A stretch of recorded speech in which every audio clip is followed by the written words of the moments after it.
Happy Wednesday, everyone. Colin Receiver here. Today, we're going to look at how dentists are encouraging their potential patients not to read their blogs.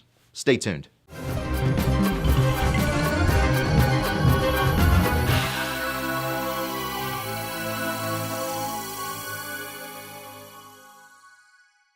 Blogs are an important way to get prospects relevant information that establishes your expertise and shows your personality through writing and builds SEO value for your website.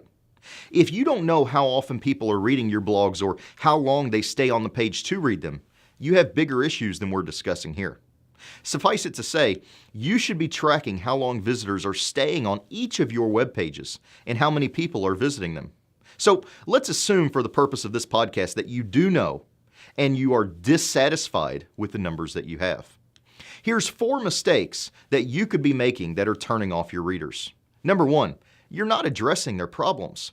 This goes back to the age-old thing I joke about that a lot of dental marketing is more attuned to attracting dentists than it is patients. Potential patients don't come to your website to learn about implants or dentures or crowns or bridges. They come to your website looking to solve problems. They can't eat the foods they love. They have a missing tooth. They have embarrassment. Their teeth hurt. Make sure every blog you have addresses a problem and then provides a solution by way of one of the services you offer. Your content must matter to them, and the best way to do that is to address the problems that they have. Number 2, you write too much about yourself and not about the patient. This is related to the previous problem. You must remember, a potential patient doesn't care about you. More than likely, he or she is probably even scared of you at this point. If you're not using the word or some variation of you 3 to 4 times as often as the word I, then you're doing it wrong.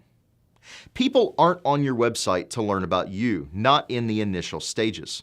They're trying to solve a problem, and it just so happens that you may or may not be part of that solution. These two involved direction or focus. The next 2 points I'm going to talk about involve execution of the blog. So, number 3, you write about multiple topics in each post. If you stick to a single subject, you can cover it more thoroughly in 500 to 1,500 words than a blog post should be. If you write less than that, people don't get much information or are less likely to return for the next blog post. Blogs shorter than 500 words also don't help much with your SEO value. Multiple topic blogs also hurt your SEO because Google's not sure of the real topic of the blog, so it doesn't get weighted as heavily in the rankings. And finally, number 4, your writing's full of errors and it's just difficult to read. Several weeks ago, I did a 2-day series on this topic, so I don't want to belabor the point too much, but suffice to say, it costs you credibility if your writing is full of typos. This causes readers to click the back button and it's going to cost you a patient.